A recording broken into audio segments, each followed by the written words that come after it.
Здравствуйте, мои слушатели.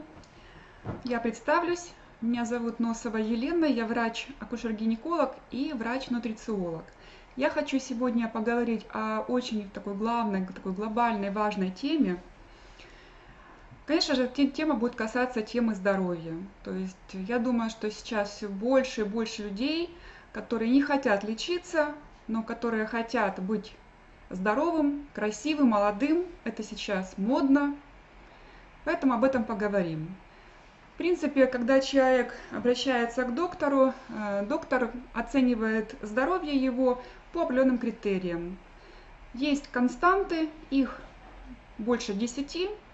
Ну, к примеру, это константа частота сердечных сокращений, артериальное давление, частота дыхательных движений, показатели крови, такие как гемоглобин, количество билирубина, ну и так далее.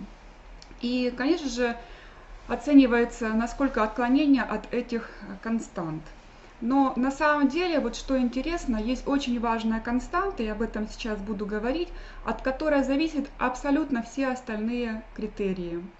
И самое приятное то, что эту константу очень важную можно поддерживать не выходя из дому, в общем-то не обращаясь к докторам, а просто в повседневной жизни.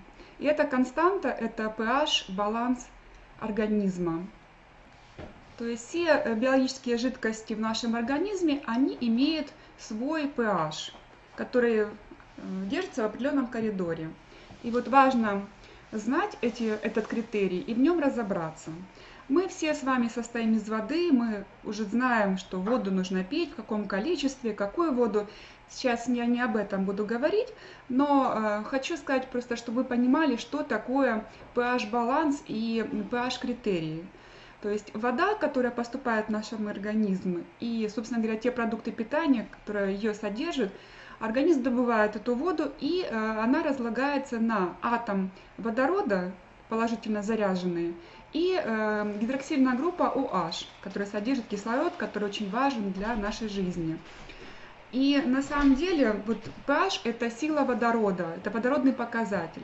И те продукты, которые содержат больше иона водорода, они являются кислотными. Те продукты питания, напитки, которые содержат больше группы OH, они на самом деле будут щелочными. Вот вы видите кровь, спинномозговая жидкость, желудочный сок, моча, слюна, пот, кожа, внутрисуставная жидкость. Практически все биологические жидкости, жидкие среды, они в пределах больше семерочки. И только лишь желудочный сок, моча, они имеют либо слабокислую среду, либо кислую среду. Ну, а в этом тоже есть необходимость. Очень важный pH-баланс – это pH-баланс крови. И вот как примерно выглядит кровь в зависимости от того, каков pH крови. Слева вы видите картиночку, где эритроциты – это форменные элементы клетки, которые важную функцию выполняют транспортную, они несут кислород к клеткам тканей. Если кровь нормальная, то есть не закисленная, тогда форменные элементы, они свободно плавают в плазме. И, само собой, они полностью выполняют качественно функцию транспорта кислорода, потому что они могут присоединить его по всей поверхности. И как выглядит справа картинка? То есть здесь кровь закисленная. Позже я буду говорить. Здесь эритроциты те же, но они, как видите, склеены такие монетные столбики. Ну, понятно, что они не могут по всей поверхности присоединить кислород. Соответственно, будут клетки голодать, потому что они не получат в должном количестве кислород.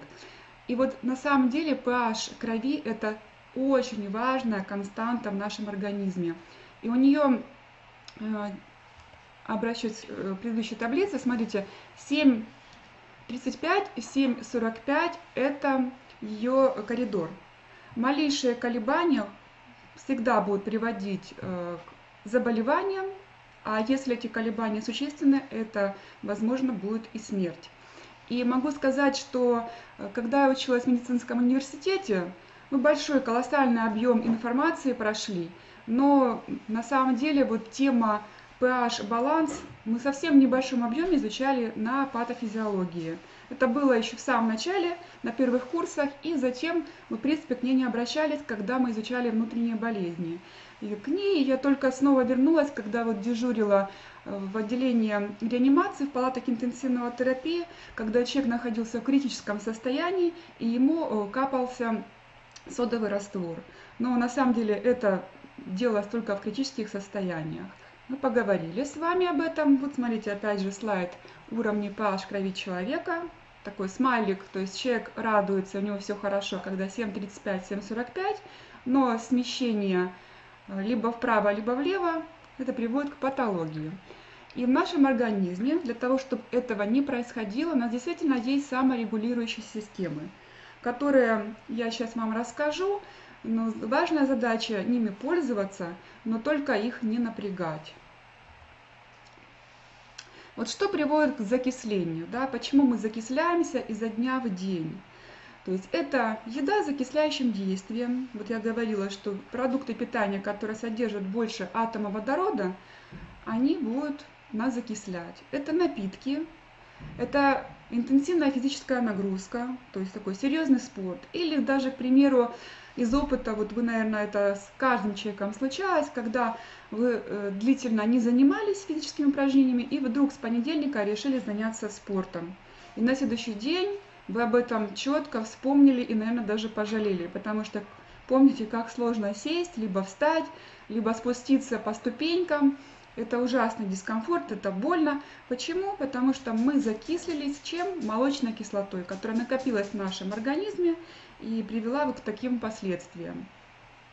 Это стресс, то есть когда мы нервничаем, наши обменные процессы также приводят к метаболитам, которые нас закисляют.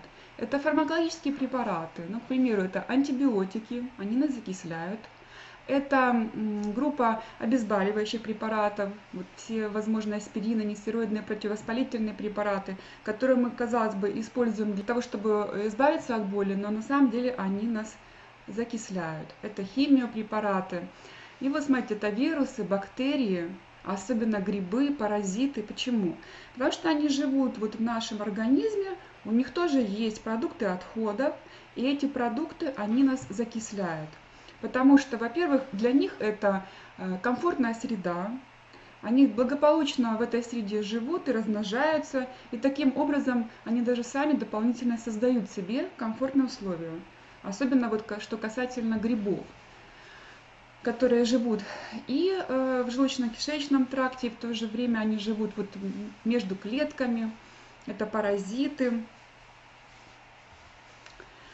Вот кратко я пройдусь по кислотам. Вот молочная кислота, я о ней говорила, да, вот в состоянии крепатуры. Это щавелевая кислота. Это когда мы переедаем шпинатом, щавлем, помидорами, особенно если они подвергались термической обработке.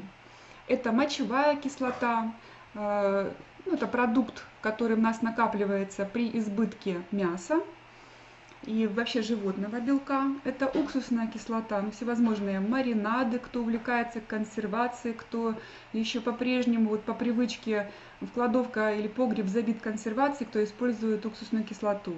Конечно же, она будет в нашем организме накапливаться, не выводится вся она почками с мочой. Соляная кислота – это момент стресса. Никотиновая кислота – это курильщики. Дубильные кислоты – вот чай, кофе. Особенно кто начинает еще подслащивать сахаром. Вот сахар сильно закисляет, об этом позже буду говорить. Ацетилсалициловая кислота, да, вот я говорила, фармпрепараты. То есть, казалось бы, человек, у него болит голова или болят суставы, он бежит за обезболивающим препаратом. В табличке я показывала, что pH внутрисуставной жидкости это 7,74.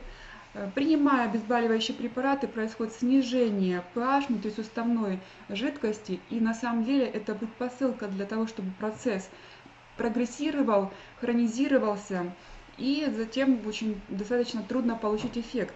И, собственно говоря, даже вот хондропротекторы, которые человек принимает, они будут менее эффективно работать, потому что не созданы условия для их качественного выполнения функций, потому что среда она закислена, и если ничего с этим не решать глобально, то эффект будет, конечно, минимальный. Азотистая кислота. Когда мы готовим мясо, мы видим, что оно меняет цвет. То ли мы варим, то ли мы его жарим. Оно было красного цвета, стало оно какого? Серого цвета. Почему же, когда мы покупаем колбасы, соленое мясо, цвет в принципе не меняется? То есть он такой же красный и даже еще более красный, чем природное мясо. Это благодаря консервантам, такие как нитраты, нитриты. Это тоже все накапливается в нашем организме и закисляет нас. К чему это приводит? Ну вот такие серьезные заболевания, и человек становится клиентом врачей разных специальностей, то есть остеопорозом, различными проблемами суставов занимаются кто? Терапевты, травматологи, желчекаменная болезнь, мочекаменная болезнь, зубной камень, кариес, пародонтоз, катаракта, возрастная дальнозоркость, мышечная слабость касательно вот всех органов, которые имеют мышечную стенку, хроническая усталость, лишний вес, снижение иммунитета, образование онкологического процесса, ну и, собственно говоря, старение, потому что оно связано со снижением всех обменных процессов, которые происходят в нашем организме. Вот это такой короткий перечень, но вы уже, возможно, даже у себя какие-то из этих заболеваний отметили. Ну вот, так вот, что же делать, чтобы разруливать это состояние и эти состояния? А в этом помогает наш организм, благодаря чему? На уроках химии вы помните реакцию, нейтрализацию кислот. То есть мы в пробирку к кислоте добавляли щелочь. Эта реакция сопровождалась тем, что мы получали соль, которая водонерастворимая и выпадала в виде осадка, и вода. Вот в нашем организме у нас нет щелочи, но у нас есть щелочные металлы. К ним относятся кальций, магний, фосфор, калий. Вот каждый, возможно, человек слышал, что с кальцием, с нехваткой его связано достаточно большое количество заболеваний. Ну вот в литературе описывается 150. Вот когда я первый раз это прочитала, думаю, ну каким образом может быть 150 заболеваний и более связанных с дефицитом кальция? А вот откуда это происходит. То есть организм пытается выровнять очень важную константу, это pH-баланс крови, помните, у него очень узкий коридор, и происходит вымывание кальция, где кальций хранится? В наших костях. Поэтому что происходит? Вот с возрастом происходит истончение костей, как мой муж говорит, они становятся похожими, как ткань, побитая молью. И это видно на рентгенологическом исследовании, на рентгеновском снимке. Поэтому с возрастом происходит изменение осанки. Кроме того, этот кальций вымывается из костей, и он, помните, да, про пробирку, что это выпадают соли. Так вот, эти соли не могут пойти дальше в кость, но они же куда-то должны деться. Ну, что происходит? Эти соли откладываются по позвонкам, в различных тканях. Дальше об этом буду говорить. То есть это вот, смотрите, такие остеофиты по всему позвоночнику. Происходит ущемление нерва. И, конечно же, это дискомфорт, это боль. То есть это может происходить в шейном отделе. Мы имеем шейный остеохондроз, шейный радикулит.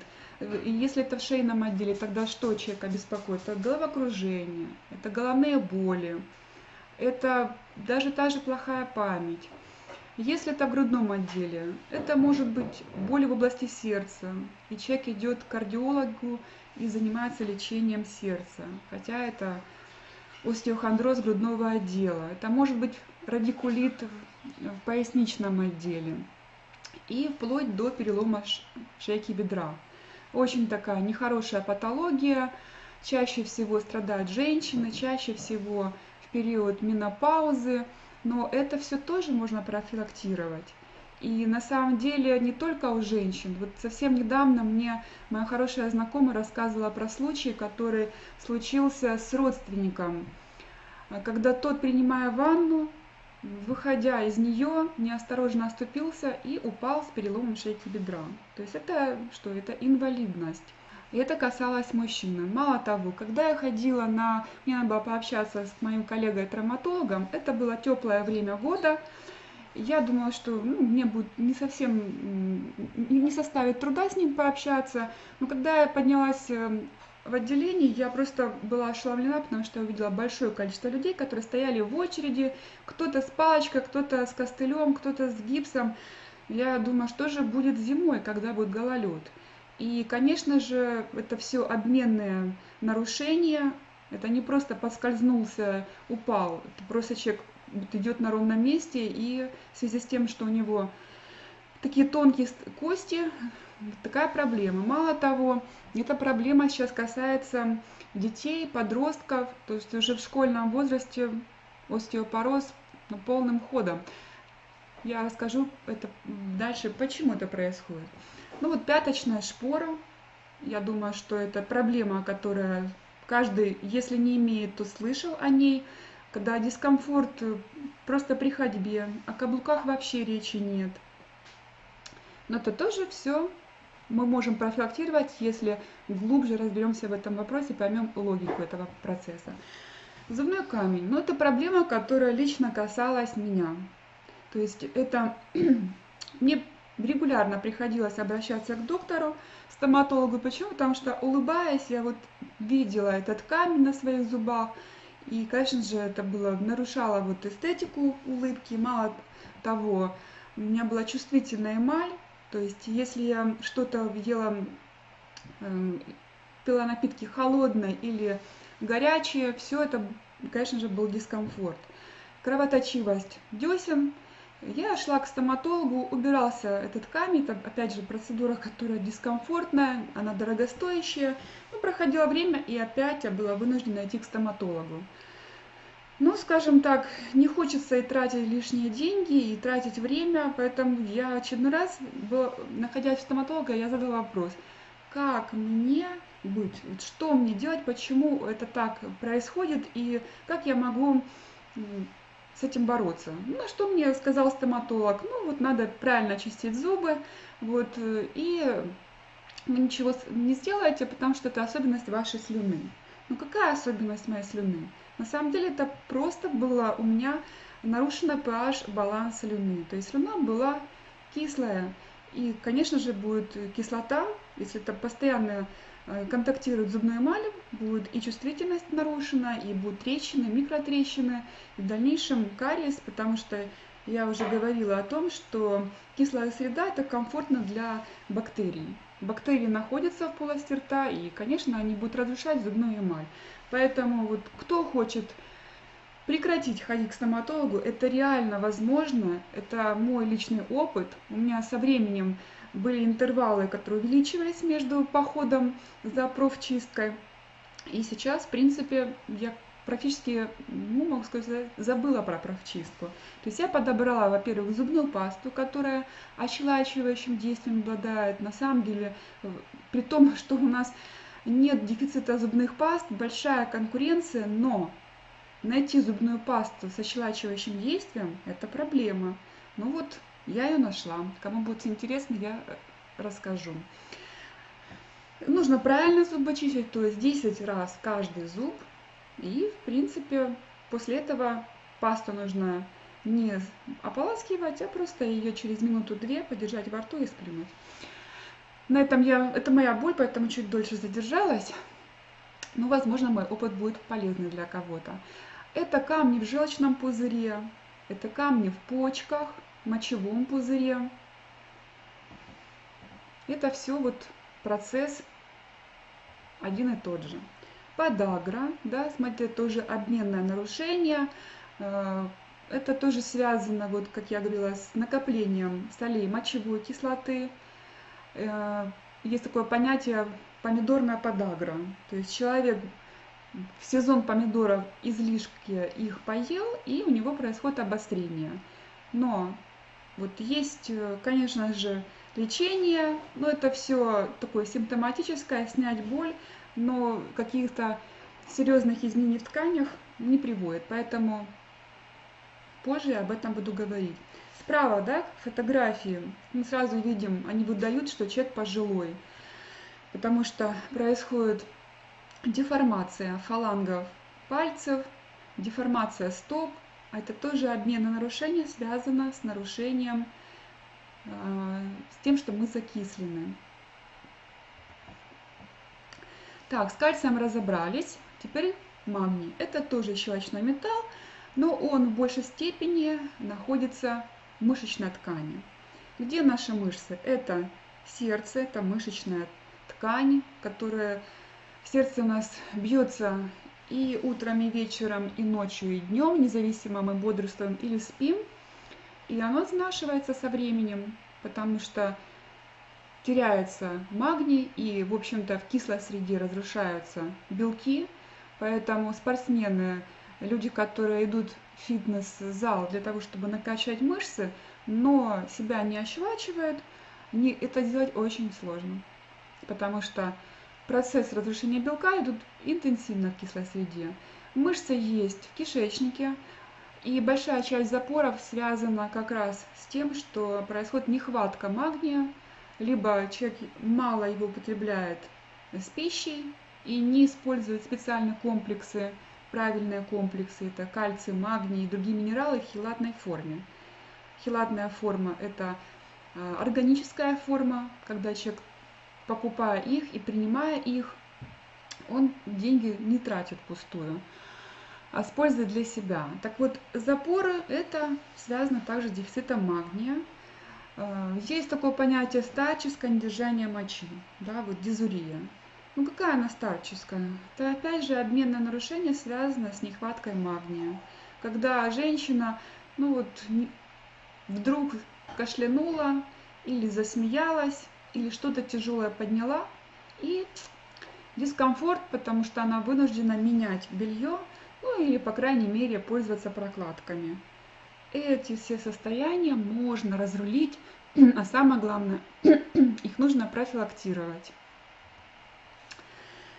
Мышечные судороги после физической нагрузки и даже ночью, как уже крайний вариант запущенности состояния, это также все связано с нехваткой магния. Так, вернусь еще на картиночку назад. Вот слайд, когда есть такая шутка: у меня неплохое зрение, у меня короткие руки.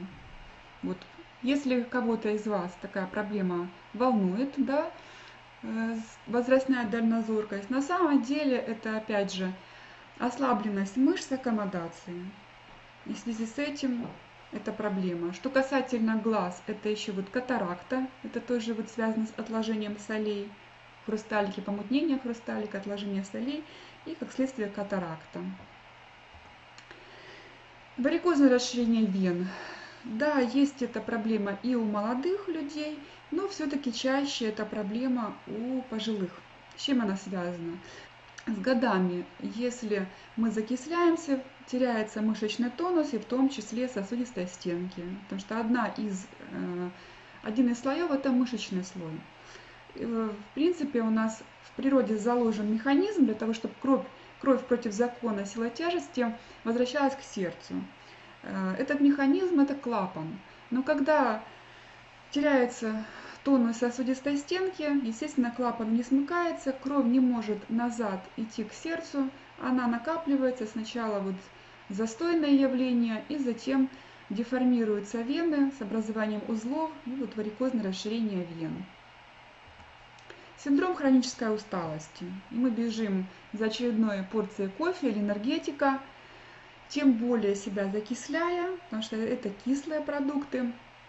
А нужно что? Восполнять дефицит магния, потому что магний – это как ключик к сейфу, где лежат наши накопления, сбережения, но не имея ключика, мы так ними воспользоваться и не можем. Вот, имея ключик магний, вся энергия, которая есть в наших клеточках, она пойдет для обменных процессов этой клеточки. Лишний вес. Почему? Ну вот мы принимаем различную пищу для чего? Чтобы накормить наши клетки. То есть мы понимаем, что питательные вещества мы съели, выпили, и они пойдут к нашей клетке. Но для этого нужны условия. Какие условия? То есть будут питательные вещества двигаться от рта, скажем так, по крови, дальше межклеточную жидкость, лимфу, клетки только в том случае, если будет разница pH баланса между вот этими всеми средами. То есть от более кислой к менее кислой, и к щелочной среде будут двигаться питательные вещества. Если же мы закислены, то мы питаемся правильно, но эта пища и эти питательные вещества будут вначале зависать как балласт в нашем организме, а затем превращаться в шлаки, и куда-то же они должны деться. Да, что-то выйдет с мочой, с калом, с потом, но большая часть будет запасаться в нашем организме, а именно где? На складах, а складами этим является жировая ткань. Рано или поздно запас этих складов заканчивается, но куда-то что нужно деть, и организм начинает еще больше запасаться жировой тканью, чтобы эти метаболиты куда-то и шлаки ее накапливать. И вот проблема целлюлита. Да, это тоже связано с нарушением pH-баланса в нашем организме, закислением. Иммунитет. Я говорила, что, во-первых, кислая среда – это комфортно для вирусов, бактерий, грибков, паразитов, поэтому мы живем не в стерильных условиях, мы постоянно контактируем, но попадая в нас, это благополучно в нас задерживается. Еще и задерживается потому, что антитела – это специальные такие структуры, которые распознают чужие белки и их поглощают, борются с этим. Но антитела – это белковые структуры, а я уже сказала, что обменные процессы, да, они связаны с белком, потому что наши ферменты – это белки, наши гормоны практически все – это белки, наши антитела – это белки, а скорость реакции замедляется. В кислой среде белки не хотят работать, мало того, они разрушаются. Вот поэтому человек закисленный часто подвержен к заболеваниям. И поэтому наши дети болеют. А мы что? Не зная и не понимая этот процесс, многие мамочки покупают различные сладенькие сиропчики на основе аспирина. Да, ребенку вкусно, комфортно, он это пьет, но это еще более его закисляет. Дисбактериоз. Это тоже с этим связано, и как проявление хроническая молочница. В своей специальности, да, я уже говорила, что я гинеколог, я сталкивалась с таким вопросом, когда одни и те же пациентки приходят бесконечно. Я назначаю лечение, она приходит ко мне через неделю, через 10 дней, делает повторный мазок. Да, мазок хороший, но проходит время совсем небольшое, 2-3 недели, опять она ко мне обращается, потому что опять молочница. И действительно, меняются фармпрепараты, но это, в принципе, эффекта не дает как такового. То есть нужно изменить мышление. Почему не дает длительного эффекта? Да потому что, опять же, грибы, кандида, она есть в нашем организме, но она должна знать свое место, она знает свое место, если она одна на миллионы других бактерий, полезных нам. А если не одна, а 2-3, все, процесс запускается, процесс идет. То есть убить мы абсолютно эту кандиду мы не можем, но мы можем создать ей некомфортные условия. Дальше я буду говорить об этом.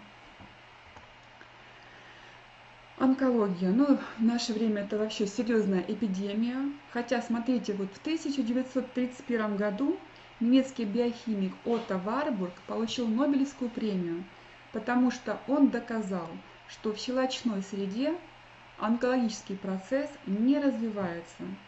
А закисление организма приводит к онкологическому процессу, потому что раковым клеткам для того, чтобы они делили кислород, не нужен. Поэтому кто занимается ощелачиванием своего организма, представьте, вы серьезно занимаетесь профилактикой того, чтобы у вас и у членов вашей семьи, близких вам людей не было онкологии, вы не попали в эту группу. Старость, да, нарушение обменных процессов, и человеческий организм стареет. Так кто хочет быть молодым, здоровым, энергичным, красивым, пожалуйста, я сейчас буду рассказывать, как это делать. Условно есть такая шкала от 0 до 14, где семерочка это нейтраль. Все, что происходит смещение влево, то есть мы закисляемся.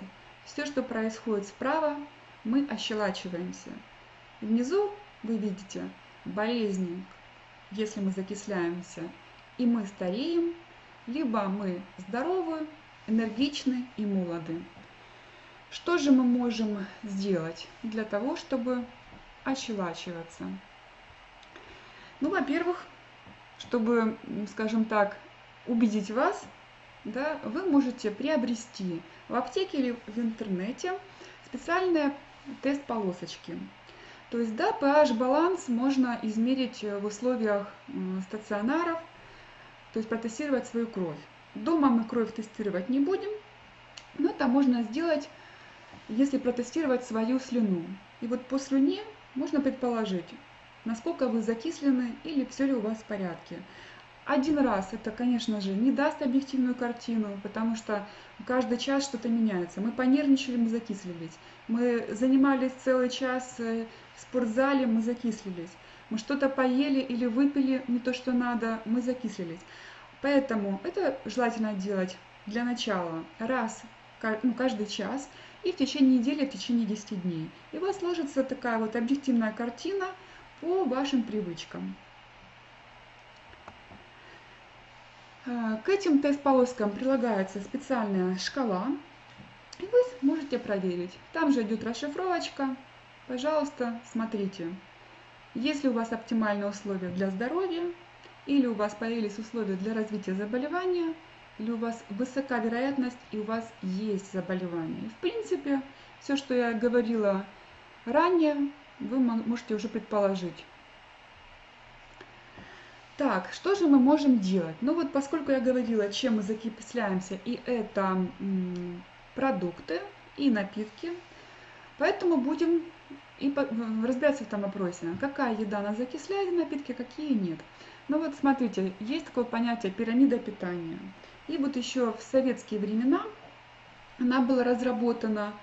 И вот я поставила 3 вопросительных знака. Так ли это? Вот смотрите, в основании пирамиды питания лежит у нас что? Это хлебобулочные изделия всевозможные, это печенюшки, это пряники. Чуть выше это овощи и фрукты, еще выше это животный белок, растительный, там долечка лимончика, и еще выше это жиры. Вот так ли это на самом деле? Вот, а теперь я вам покажу таблицу, вы видите ее, да, какие продукты нас закисляют и напитки. И вот смотрите, вот тот же хлеб, да, где был в основании пирамиды питания, на самом деле он является сильным окислителем. А особенно белый хлеб, а особенно дрожжевой хлеб. Может быть, кто-то уже видел, а кто не видел, пожалуйста, наберите, загуглите дрожжевой хлеб в интернете, фильм. Это буквально 5 минут. И вы знаете, вот, ну, скажем, когда я его посмотрела, я поняла, что я на правильном пути, потому что в нашей семье, ну вот, хлеба нет. Если он и бывает, это редко бывает. То есть, конечно, мы не всегда так питались. Но когда мы стали разбираться в этом вопросе, то мы пересмотрели свое питание. И вот что касается хлеба, в магазине я, по крайней мере, покупаю хлеб, где на этикетке написано, что если, вот, в частности, если там написано маргарин, дрожжи или там хлебопекарные прессованные дрожжи, я этот хлеб не покупаю. То есть мы покупаем бездрожжевой хлеб на основе заквасок, на основе солода. Кроме того, это кондитерские изделия, потому что они тоже все на маргарине, на сахаре. Вот, часто они на дрожжах. Очень сильным закислителем является сахар. И вот детки, которые употребляют много всевозможных сладостей, вы четко, родители, можете заметить связь с заболеваниями. Я вчера вот гуляла с мужем на улице и так вот прошлись, смотрим, продается сладкая вата. Думаю, боже, это же чистый сахар. И вот мамочки хотят сделать приятную для своего ребенка и покупать эту сладкую вату. Представляете, какой удар по поджелудочной, по всей ферментативной системе? и вообще насколько вот просто вот пожар в организме ребенка происходит. А если это хронически, если дома этот сахар просто сплошь и рядом во всех продуктах питания, откуда будет здоровье у этого ребенка? Где еще сахара много? Это в напитках, сладких напитках. Кроме того, что там много сахара, там еще много лимонной кислоты. Вот пакетированные соки написано без консервантов. Почему? Потому что лимонная кислота, вот синтетическая, которая находится в этом соке, особенно чем больше там кислоты, тем больше срок хранения, она просто не входит в реестр наших консервантов. Но на самом деле эти напитки нас очень закисляют. И газированные напитки, они газируются чем? Углекислым газом. То есть углекислым. Понятно, что он будет нас закислять. Алкоголь. Алкоголь нас тоже закисляет. И в частности, вот кто, если вдруг такое было в жизни, что перепил, да, то на утро ему советуют выпить рассол. Почему? Потому что там много соли, а соответственно формула соли, помните, да, натрий, хлор. То есть много натрия, и человеку становится полегче. Но лучше не использовать, не употреблять в таких дозах алкоголь. А если и выпили какую-то порцию, то, по крайней мере, нужно знать, как себя ощелачивать грамотно. Вот дальше мясо. Помните, я говорила, что мясо содержит те белки, которые расщепляются в нашем организме, дальше вот перерабатывается печенью, и такие метаболиты, которые приводят к закислению. Как пурины, вот мочевая кислота, это все будет накапливаться в организме и закислять. Поэтому умные люди, если они едят порцию мяса, вот какую-нибудь там отбивную, они рядом кладут зелень, салаты. Но, смотрите, рекомендуется 1 к 3. Если вы положили 200 грамм мяса, так нужно съесть 600 грамм зелени и салата. А если вы измерите, сколько весит та порция салата, она весит гораздо меньше, чем даже 200 грамм. Поэтому, кто ест мясо, нужно себя ощелачивать. Я тоже ем мясо, не каждый день, как когда-то, но тем не менее, мы от него пока не ушли, и, в общем-то, я вас тоже не призываю. Красное мясо просто больше закисляет, белое мясо и рыба менее закисляет. Это орехи. Миндаль и бразильский орех, он нас больше ощелачивает. И вообще, если вы используете орехи, то лучше их предварительно замачивайте. На этом слайде нет круп, но вот крупы нас тоже закисляют. Поэтому, чтобы меньше они закисляли, тоже лучше их предварительно замачивать, как и бобовые. То есть не только животный белок, и растительный белок тоже закисляет, поэтому предварительно, что вы можете сделать, чтобы это меньше нас закисляло, замачивайте, пожалуйста. Что же нас ощелачивает? Сильной ощелачивающей едой является зелень. И, кстати, если раньше у меня муж обычно после обычной еды, правильной еды, всегда заедал ее печенюшкой, то, конечно, когда мы начали разбираться в этих вопросах, когда я им объяснила логику, то на сегодняшний день все поменялось кардинально. И сейчас мы голодны, если мы не съели хорошую порцию салата из овощей. Поэтому овощи нас тоже ощелачивают. Авокадо сильный ощелачиватель. Фрукты. В общем-то, они тоже нас ощелачивают, может быть, меньше, чем овощи, но тем не менее. Спаржа в любом виде, капуста в любом виде, любые виды, точнее, капусты. И, больше все-таки дыня. Что касательно кайенского перца, то он улучшает текучесть крови, поэтому это как альтернатива людям, которые используют аспирин или кардиомагнил, потому что выписал доктор с целью профилактировать тромбозы и говорят, чтобы у вас кровь густая, вам нужно кардиомагнил. На самом деле аспирин, если добавить кисель, он жиже не станет. Кисель станет жиже, если туда добавить водички. Поэтому нужно пить воду, нужно есть кайенский перец, находить его в продуктах специальных, и тогда у вас будет все в порядке с текучестью крови. Так, если говорить о напитках, то что можно еще делать, чтобы себя раскислять? Есть рецепт очень такого известного в кругах, кто занимается здоровьем, автором книг это доктор Батман Хеллинджер. У него есть много книг, одна из них это «Вы не больны, у вас просто не хватает воды». Так вот он советует 1 чайную ложечку без горки морской соли на 4 литра воды. Делайте раствор и литр из этого раствора в течение дня выпивать. Ну, кому нравится такой напиток по вкусу соленый. Вот, есть в литературе, есть в интернете много информации, наверное, вы слышали, кто-то увлекается содой. Ну, скажем так, я не буду никого отговаривать, я просто скажу мое мнение. Вот я не использую соду в нашей семье, никто содой не ощелачивается. Ну вот почему? Ну, первое, это когда я начала разбираться в этом вопросе, мне попалась статья еще 1963 года. Статья была написана в журнале «Химия и жизнь». И там говорилось за и против по поводу соды. Говорилось о том, что, во-первых, природная сода – это очень дорогая сода, ее найти в наше время крайне сложно, и это будет дорогой продукт.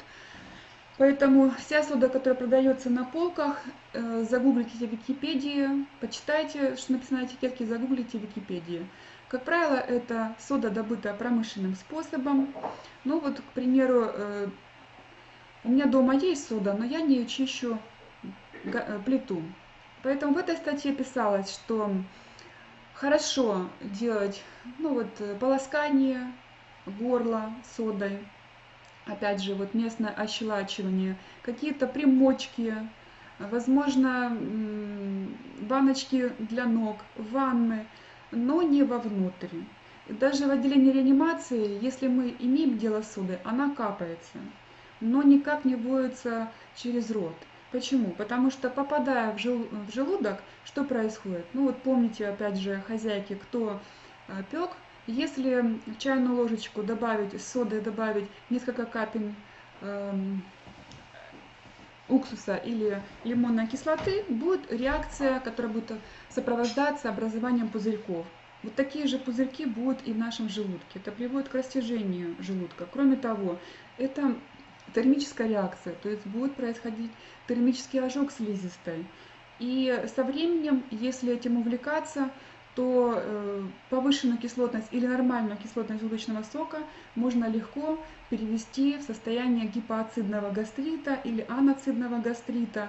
То есть это заболевание слизистой желудка, когда слизистая не может вырабатывать уже соляную кислоту, у нее заканчиваются ресурсы. Я вам скажу, это прямая дорога к онкологии. То есть аноцидный гастрит – это предраковое состояние. Поэтому не шутите с этим. И в этой статье за 1966 год журнала «Химия и жизнь» там именно так написано, что не шутите с содой вовнутрь. Поэтому это вот такое мое мнение. Есть природные ощелачиватели. Я сейчас о нем скажу, что я использую. Вот я даже сейчас выпью этот вкусненький напиток. Кто замечал за поведением животных, собак, кошек, да? Когда мы их выпускаем на природу, то мы видим, что они сразу бегут за молодой травкой. И эту молодую травку они быстренько все это поедают. А если собака заболела, у меня была в свое время собака, вот, то я видела четко, что она бежала лечилась травкой. Поэтому это природный метод ощелачивания. И я лучше буду наблюдать за животными, они точно соду не пьют. И вот они в поисках зеленой травы, потому что есть там такой мощный ощелачиватель, это хлорофилл. Вот такой вот напиток в нашей семье уже больше, наверное, уже около 20 лет. И его рекомендуют абсолютно всем, молодым, пожилым, детям, беременным. У меня ребенок еще не совсем любил выговаривать это слово, потому что я ее познакомила с этим напитком, когда ей еще не было 2 лет. Но вот интересно, мы когда заходили в гости, на вопрос: Сашенька, что ты будешь, сок или компот? Она говорила: я буду зеленую водичку. Поэтому если вы ребенка не приучили к правильной водичке, то его приучат другие, поверьте, другое окружение, и ребенок будет пить тогда живчик, всякие спрайты, кока-колы. Кстати, слово сказать, pH кока-колы около 3. То есть представьте, как нужно напрячь свои саморегулирующие системы, в частности, кости, которые выдадут кальция, магния, фосфора для того, чтобы погасить этот пожар, связанный с кока-колой. Вот. Еще что нас ощелачивает, это, ну вот я утром точно встаю, выпиваю пару стаканчиков воды с жидким хлорофиллом, а потом могу в течение дня пить воду с лимоном. Потому что вода с лимоном, она тоже вкусная, и она ощелачивает наш желудочно-кишечный тракт. Вот. А вот на уровне межклеточного пространства, на уровне крови все-таки замечательно работает хлорофилл. Вот. Я говорила о том, что закисляют нас вирусы, паразиты, грибки, поэтому очень важным методом оздоровления является ощелачивание нашего организма, и это ежедневно. Но что нужно делать хотя бы один раз в год, это антипаразитарные программы. И противогрибковые программы также нужно делать регулярно. И тогда вот вопрос с молочницей, да, который я говорила, что мне как гинекологу было сложно решить этот вопрос к пациенткам, которые ко мне обращались, ну, я их-то, в общем-то, решала, но они снова ко мне обращались. Прежде чем я не поняла этого глубину этого вопроса и не стала, помимо специальных противогрибковых продуктов, рекомендовать вот системное ощелачивание. Поэтому я думаю, что каждый из вас сейчас вот прослушал, получил ответ на свой вопрос. Если я что-то упустила или у вас есть желание в этом еще глубже разобраться, пожалуйста, под этим видео есть мои контакты, пишите, задавайте вопросы. Я постараюсь на все ваши вопросы ответить.